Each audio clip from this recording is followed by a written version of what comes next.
NTA International News. Commitment to the fight against HIV/AIDS. Information Minister signs Memorandum of Understanding with British Council towards empowerment of women. NIGECOMSAT partners NTA on local content as digital switch-over date draws closer. Hello, it's my pleasure to welcome you to NTA International News this hour. I'm Nancy Godi Agonihu. It's now official. The 2017 appropriation bill is ready for presentation to the National Assembly by President Muhammadu Buhari. This followed the approval of the budgetary estimates by the Federal Executive Council. The Minister of Budget and National Planning, Udoma, announced this while briefing newsmen after the Council's meeting. And correspondent Adamu Sambo reports that approvals were also granted for measures towards incremental power supply in the country. Details of this story will be coming to you in our subsequent bulletins. PDP caucus walks out of plenary at Wednesday's deliberations following announcement of defection of Yele Omogunwa, senator representing Ondo South. National Assembly correspondent Waziri Zayanu reports that this led to the stepping down of many motions slated for consideration. We also have details of this report in our future bulletins. The House of Representatives has passed at second reading a bill for an act to restrict persons who have acted as president or governor for more than 2 years consecutively from standing for election for more than a single term. National Assembly correspondent Ignatius Onkwo reports. It also seeks to make it mandatory for the president or governor to attach portfolios to ministerial or commissioners' nominees before submission to the legislature for screening. The bill is sponsored by Deputy Speaker Yusuf Lasson. We have had instances of other people who have acted in such office for 2 years and more than 2 years and contested and won and did it for another 4 years, and they wanted to go ahead in the name of having acted on behalf of somebody and to contest what it will now look like a third term. A bill for an act to establish the Nigerian Institute of Translators and Interpreters, sponsored by Representative Abdulrazak Namdas from Adamawa State, was also passed at second reading. When we go for functions, Mr. Speaker, anything cannot be done unless we have translators on ground. Members passed at second reading a bill for an act to amend the Banks and Other Financial Institutions Act 2004 to, among others, establish a deposit fund at the Central Bank of Nigeria for the standardization and management of dormant accounts, sponsored by Representative Mohammed Garba from Kano State. Clause 26, Subclause 4 provides for the injection of the funds realized into the nation's economy. The need for the federal government to strengthen NAFDAC to include monitoring and inspection of foods and drinks prepared for guests by hotels and restaurants, moved by Representative Sergio Sogun from Edo State, was adopted. And ensure that appropriate global standards are met to forestall any health complications.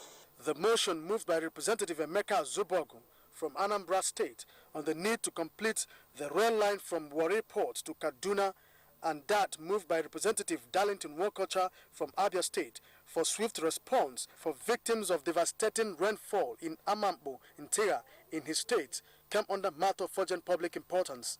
The House received a request from President Muhammadu Buhari for approval of diplomatic privileges and immunity order recently granted African Finance Corporation by the Ministry of Foreign Affairs. The Africa Finance Corporation is an African-led multilateral development financial institution. Well, the House also adopted a motion moved by Representative Sadiq Ibrahim from Adamawa State on the need to name Yola International Airport after late Aliyu Mustafa, the Lamido of Adamawa, from the National Assembly. Ignatius Nkwo, NTA News. Minister of State for Environment Ibrahim Jibril says the Board of Trustees inaugurated by President Muhammadu Buhari on the implementation of the United Nations Environment Program UNEP report on Ogoni is awaiting registration by the Corporate Affairs Commission to commence full operation. He stated this at an interactive session with the House Committee on Environment and Habitat. National Assembly correspondent Kenneth Nanim reports. providing answers to concerns raised by the committee why significant impact has not been made on the cleanup project launched since the 2nd of June 2016. Minister of State for Environment Ibrahim Jibril explained some steps being taken by the federal government. After due consultations, the hypergrid that we inherited was fine-tuned through series of consultations with oil companies, with the stakeholders in the states that are impacted. And as I am speaking now, it is ready with the Corporate Affairs Commission. The committee is also worried about the ministry's capacity to drive the project, the financial commitment of international oil companies, and the time frame. The UNEP study, amongst other things, showed the nature and extent of oil contamination and covered contaminated land, groundwater, surface water, sediment, vegetation, and provide clear operational guidance as to how that could be addressed. While the committee resolved to visit the Niger Delta area and continue to engage concerned entities on the matter, it assures a comprehensive review of existing legislation on environmental issues. From the National Assembly, Kenneth Nanim, NTA News. The Minister of State for Health, Dr. Osagie Ehanire, says the ministry has appropriated more funds to boost the fight against HIV/AIDS in the country and the 2017 budget. The minister stated this at the National HIV Prevention Conference in Abuja. Ilyasu Ali Yakubu reports. On the team, Hands On for HIV prevention, is geared towards finding a lasting solution to prevention and sustaining the fight against the scourge of HIV. Statistics reveal that Nigeria is second to South Africa in terms of HIV and AIDS pandemic globally, with about 3 million people living with the virus. However, this has recorded steady decline in the last 15 years as prevalence rates dropped from 5.8% in 2001 to 3% in 2014. The minister said with the injection of more funds to ensure prevention and fight the scourge, the year 2020 target of free HIV and AIDS nation is achievable. I want to assure you that this administration appreciates the achievements and challenges related to the fight against HIV/AIDS in Nigeria. The speed at which we are reducing new HIV infections needs to be accelerated if we must meet our fast-track targets by 2020. Other development partners and association of people living with the disease said prevention is key. The injection of more funds in the fight against HIV and AIDS scourge signals that Nigeria will beat the deadline of zero HIV and AIDS country in the year 2020. In Abuja, Ilyasu Ali Yakubu, NTA News. The federal government is collaborating with the British Council to build capacity of women towards the development of the creative industry for economic growth of the country. Information Minister Lai Mohammed stated thus at the unveiling of the Go Women Go Building Wrap in Abuja. Basi Taimang reports. The creative industry is identified as one of the fastest money-growing businesses worldwide. The Go Women Go Rap project, an initiative under the British Council, is taking art out of the gallery to public domain, with capacity as an interventionist to bridge the gender gap in the industry. We've entered into an MOU with this same British Council on capacity building for people in the cultural industry. We've been able to secure an agreement with the United Nations WTO to equip 6 of our cultural cottages so that we can enable women to acquire skills for to produce, works of art for tourists. So we're going to start the training of 30 Nigerian girls and women in this art, and by the end of the year we'll train a lot more. The British High Commissioner to Nigeria observed that the project will further strengthen the Nigeria-UK relationship. We think we can work together on this. It's a great unexploited area of collaboration. So I'm really proud as the British High Commissioner to be here. The initiator of the project, Laura Aldrich, said the project is aimed at promoting public art and empowering women to be self-reliant. This wrap building, which is a demonstration of the public arts, will be removed at the end of January 2017. In Abuja, Basi Taikbang, NTA News. Chief of Army Staff Lieutenant General Tukuru Buratai has lauded the National Assembly for its support towards bringing an end to insurgency in the country. He gave the commendation during an oversight visit by the Senate Committee on Army to the Army headquarters. National Assembly correspondent Dennis Adegunloye reports. The Chief of Army Staff assured the senators that the Army will continue to judiciously use funds allocated to ensure effective administration, training and welfare of troops and their families. This has contributed greatly to what we are doing and what we have achieved in the efforts of the Nigerian Army to bring about peace and stability within the Northeast region. Nigerians are very proud of their military. Let me condole you on the death of your officers and men in recent times in the Northeast. I also want to commend you, the military, for spectacular performance. It is expected that by the year end, the focus will be on bringing back the troops, and that by 2017, lasting peace will have been achieved in the Northeast. Meanwhile, the Senate Committee on Gas has directed international oil companies, IOCs, and the NNPC to submit all details of their shortfall alternative funding of joint venture cash calls from 2011 to 2015. Issues have been raised.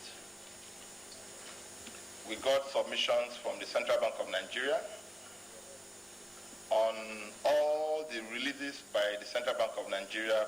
Group Managing Director NNPC described the cash call system as an albatross to the funding of oil operations in the country. In another development, the leadership of the National Association of Nigerian Students, NANS, has commended the Senate and House of Representatives for passage of the Nigerian Peace Corps Bill. This bill will go a very long way to adequately empower, develop, and provide alternative employment for many Nigerian youths. NANS works in conjunction with the federal government in giving youths across the country a sense of inclusion in national development. In Abuja, Dennis Adegunloye, NTA News. The Nigerian Television Authority, NTA, and NIGECOMSAT have reached an agreement to work towards increasing local content in patronizing signal carriers. This was reached when the chief executives of the two establishments met at the corporate affairs or headquarters of the NTA. Adebola Brookslyn Sunday reports that the Director General of the NTA also received in audience the U.S. Public Affairs Officer in Nigeria. NIGECOMSAT is charged with the responsibility of managing and exploiting the commercial viability of the Nigerian communications satellites for the socio-economic benefits of the nation.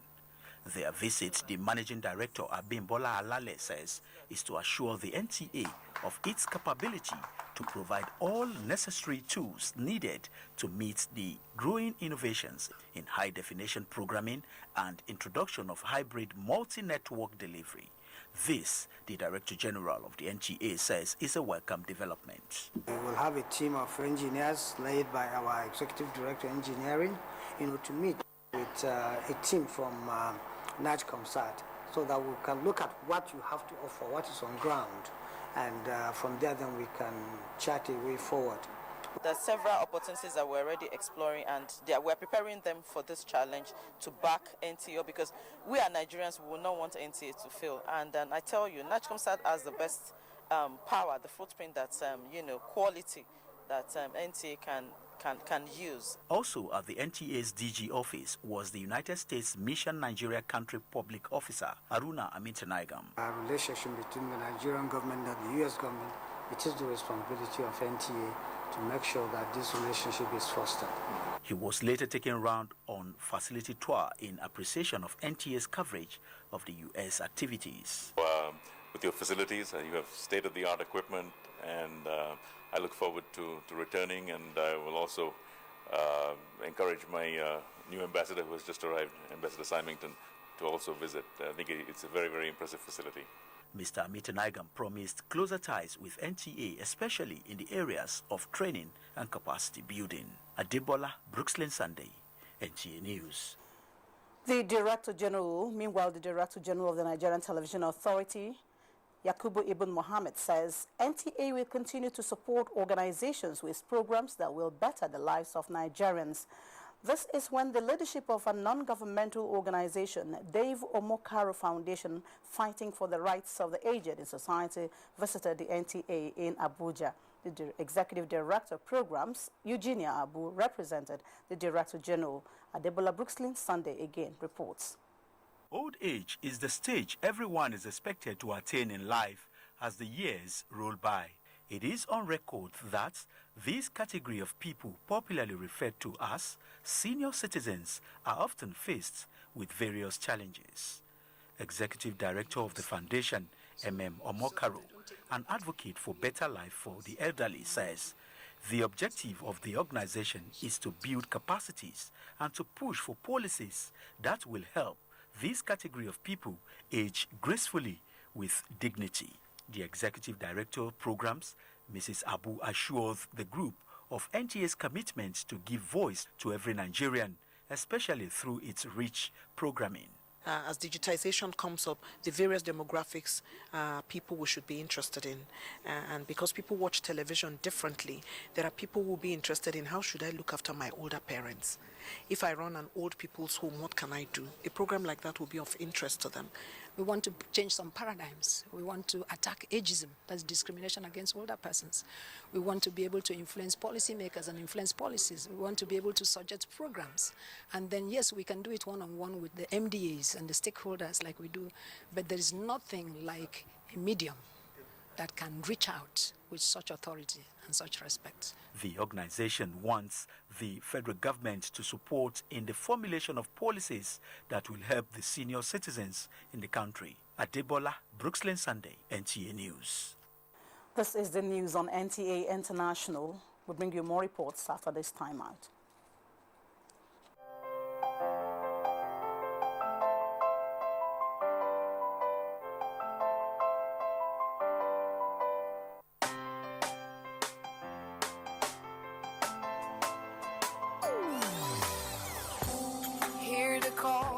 Call of change, stand up, Nigeria. Change is here and it's going to stay. Change begins with you. Oh yeah, make we go. Go to so let the change begin from within. Look at you, Ogerola. Change begins with you and me. Change begins with me. Change begins with me. Change begins with me. Thank you for staying with us. IDPs in Benin are forever grateful to President Muhammadu Buhari and other donors for saving them from hunger and starvation, while the federal government restores lasting peace to the northeast region. Their gratitude is as a result of constant supply of food and other relief items to the camp, facilitated by the National Logistics Committees on distribution of items to IDPs in the country. Shego Lawale has more.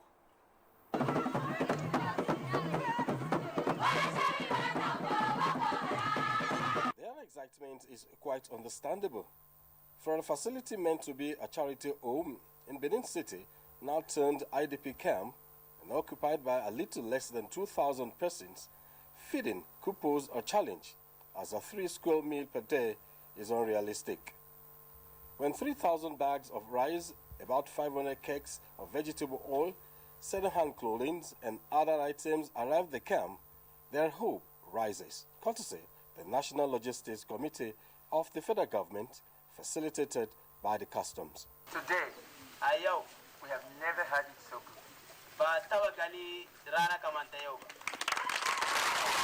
When we come back in December, Chief coordinator, I want to assure you we are going to present Mr. President's Xmas gift.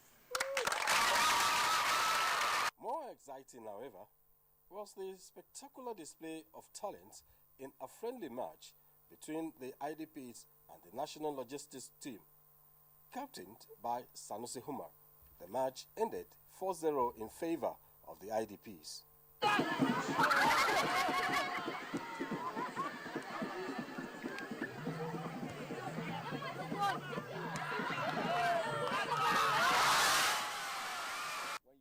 Parents at this particular tender age, it will be difficult. You know, the road to growing up is going to be torturous. But if they will have something like this along the line, I think it will go a long way in making them understand that, yes, not only the pastor that runs this place, but the people of Federal Republic of Nigeria, more especially the president, is always aware of their presence. While the match was ongoing, some others were busy studying for the NECO Senior Secondary Certificate examinations. We have been reading and our pastor have organized a lecture for us. Shagun Lawole, NTA News. Chukunonso Mwabweze is now standing by with stories on the business world. Thanks for joining us on this segment. Nigeria's Vice President, Professor Yemi Oshibajo, in an interview with Reuters news agency, says the country hopes to conclude the sale of a $1 billion Euro bond by the end of the first quarter of 2017. The issuance of the bond is part of the federal government's efforts aimed at cushioning the effects of the 2016 budget deficit. The Vice President further affirmed that his office is working with the country's apex bank, the CBN, to make the foreign exchange market more flexible and transparent, as well as ensure an efficient tax policy.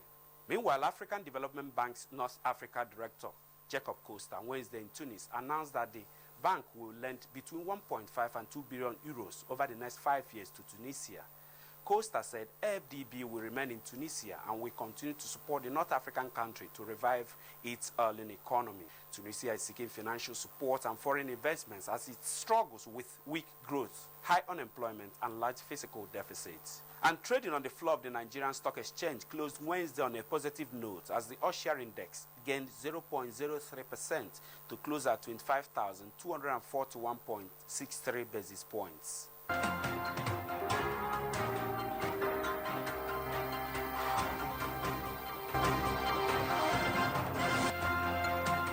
The stock market report wraps up this business segment. I am Chukunonso Mwabweze. Minister and heads of delegation of the Organization of Petroleum Exporting Countries, OPEC, are currently deliberating on the historic Algiers Accord, expected to fast-track the return of stability of the global oil market. Nigeria's Petroleum Minister, Dr. Emmanuel Ibe Kachiku, amongst 14 OPEC members, is optimistic of a consensus on a production cut that will ultimately address reduced investments in the industry in the last 2 years. OPEC Secretary General Dr. Mohammed Barakindo before now had embarked on a high-level diplomatic shuttle with OPEC and non-OPEC countries. NTA's energy correspondent Hawa Salihu Adama is covering proceedings in Vienna, Austria.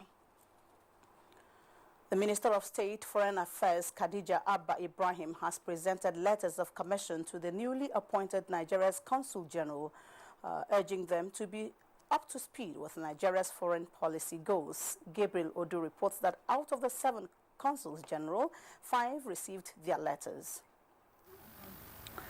The consuls general include Ibrahim Karode Lau, Atlanta, United States, Edwards Kobara, Bata, Equatorial Guinea, Salman Adisa Shitu, Douala, Cameroon, Abu Salihu Muhammad, Dubai, United Arab Emirates, and Sakiruddin Adewale Oloko, Guangzhou, People's Republic of China. As you go, Honorable Minister will be telling you more what is expected of you in terms of your schedule, your role as a representative of our country in the various countries to which you are going to be, you've already been deployed. Your appointment could therefore not have come at a better time when Mr. President has made the engagement with Nigerians in the diaspora a cardinal aspect of his foreign commitment. This is why, as a matter of principle, he engages with the Nigerian communities in every country he visits. From the Ministry of Foreign Affairs, Gabriel Udu, NTA News. Over now to Uche Nwizu for stories making headlines around the world. Scientists are testing a new vaccine against HIV in South Africa in what they described as the largest and most advanced study to take place in the country, where about 7 million people are living with the virus. The experts hope for a safe and effective vaccine that will end the scourge of HIV. Reports from Gambia say Gambians are set to go to the polls on December 1 in an election that President Yahya Jammeh seeks to extend his 22-year rule. 51-year-old Jammeh is expected to face a strong and united opposition in the election. Away from Africa, U.S. President-elect Donald Trump has officially announced plans to leave his business totally to focus on presidency and avoid perceived conflicts of interest. Trump said he would lay out his plans at a press conference with his children in December. And Fidel Castro's ashes have been taken to his final resting place in eastern Cuba, where the first shots in the Cuban Revolution were fired. The death of Castro, who ruled Cuba for about 50 years and built a communist state on the doorstep of the United States, plunged the Caribbean nation into a 9-day mourning. Uche Nwizu, NTA News. Sylvester Emmanuel wins 30th Dala Tennis Championship as Team Argentina receives heroic welcome in Buenos Aires after Davis Cup triumph. Amanzi Marcus reports. The 10th edition of the African Women Championship ends weekend with 2 more matches. The Super Falcons beat South Africa's Banyana 1-0 in the semi-finals as Cameroon defeated Ghana 1-0 also on Tuesday.